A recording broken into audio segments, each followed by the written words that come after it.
कि गवर्नमेंट इनके लिए कोई कोई कोई जरा सी ईमानदारी नहीं है, जरा सा तरस नहीं है। इनके बच्चों का क्या बनेगा, परिवारों का क्या बनेगा, जिनके घर में डेड बॉडीज आप चाहोगे बड़े पिघल बजा के दिखा दोगे।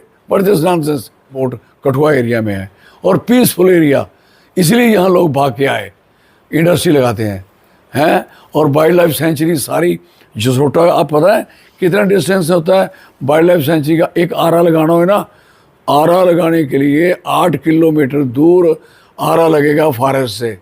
तो आप वाइल्ड लाइफ सेंचुरी के साथ दरिया के आर पार इंडस्ट्री लगा दोगे क्या? इतनी बड़ी बड़ी इंडस्ट्री लगा दोगे, रेड भी लगा दोगे, ऑरेंज भी लगा दोगे। What the mean of that? किन को आप पालना चाहते हो, किन को सेव करना चाहते हो, कौन लोग हैं इसमें? और कुछ यहाँ के लीडर कुछ बने हुए हैं, उनके परिवार लगे हुए हैं, ज़मीनें बेचने खरीदने लगे हुए हैं और सारा प्रॉपर्टी डीलिंग का काम सौंपा हुआ। घाटी सारी बेच दी है, पहाड़ी इलाका सारा बेच दिया है, सारे एरिया आप ढूंढोगे।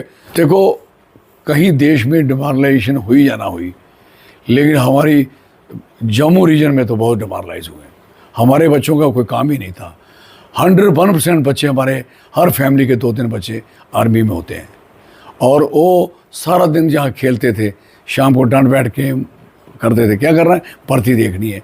भर्ती आज कोई बच्चा सड़क पे नहीं मिलेगा, कोई बच्चा आपको अपनी सेहत बनाता नहीं मिलेगा। ये हालत इन्होंने कर दी। और अग्निवीर का जो ड्रामा पार्लियामेंट का आपने देखा, इससे बड़ी लानत क्या हो, झूठ बोलते हैं लोग। और यहाँ हमारा बीडीसी है, उसके साथ भी ये हाल है। तो ये सारी चीज़ें सरकार और चीज डेवलपमेंट करोड़ों अरबों की बात करते हैं। अब नीयत ही नहीं है मुकाबला करने की तो करना क्या? अगर नीयत होती तो मैं नहीं समझता सिपाही आपके पास नहीं है। सिपाही मीन एनर्जी, पावर, बिजली। कौन है? सिपाही। सिपाही आपको ना सड़क पे पुलिस का मिलेगा, आर्मी में सिपाही कम हो गए, वहाँ अग्निवीर जा रहा है। और जो सिपाही सोल्जर है आपको 2 फीती वाला, 3 फीती वाला सड़कों में मिलेगा, या एसपीओ मिलेगा जिसको फीती लगनी नहीं है, वो मिलेगा बीडीसी वाला, उसको लगनी नहीं है फीती। लेकिन सिपाही इन्होंने भर्ती नहीं किए। जब सिपाही का मतलब है जंग, यूथ, लड़ता कौन है? ये ऑपरेशन विजय जीता किसने? कौन घुसे आगे? पहाड़ी किससे चढ़ी नहीं जाती थी पहाड़ी, आपको पता होना चाहिए। किन्होंने चढ़ी? मैक्सिमम बच्चे 25 साल से नीचे थे जो वहाँ शहीद हुए, जिन्होंने जंग जीती। आप बूढ़े लोगों को लेके थोड़ी काम चलेगा भाई साहब, वो ऑर्डर ही करेंगे। तो ये बड़े अफसोस की बात है कि हमारा अग्निवीर बनाना बच्चों को, हमारे लोगों को एसपीओ लगा के, बीडीसी लगा के सिपाही नहीं बनने देना, उसकी प्रमोशन नहीं करनी, ये बहुत कुछ बहुत सी बेईमानियाँ हुई हैं। और मैं समझता हूँ बेरोज़गारी बढ़ रही है, ये चीज़ें बढ़ रही हैं, नशा बढ़ रहा है, तबाही हो गई है। आपको डिस्टेंस भी नहीं रहे, हर 50 मीटर पे 2 ठेके 4 ठेके शराब के खुल गए हैं। इससे बुरा और क्या सकता है? चिट्टे का नाम नहीं सुना था किसी ने, आज सारे लोग सुन लो।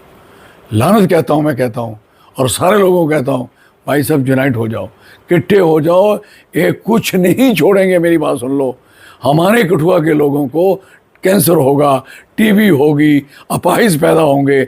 जो इंडस्ट्री, रेड इंडस्ट्री यहाँ लगने जा रही है, इस ज़िला में पूरा घेरा डाल लिया। हमें कोई बच्चे को यहाँ कारोबार नहीं मिल रहा, किसी को काम नहीं मिल रहा, किसी बच्चे को रखा नहीं जा रहा। बुखारनामा मरने के लिए हमारे लोगों, राजे महाराजों ने नहरें बनाई और पानी दिया कि ये कठुआ फर्टाइल है। इन्होंने कठुआ को बर्बाद करके पहाड़ी इलाके में मिलिटेंसी, इधर आपका इंडस्ट्रियलाइज, वेरी सारी, कैसे चलेगा सिलसिला?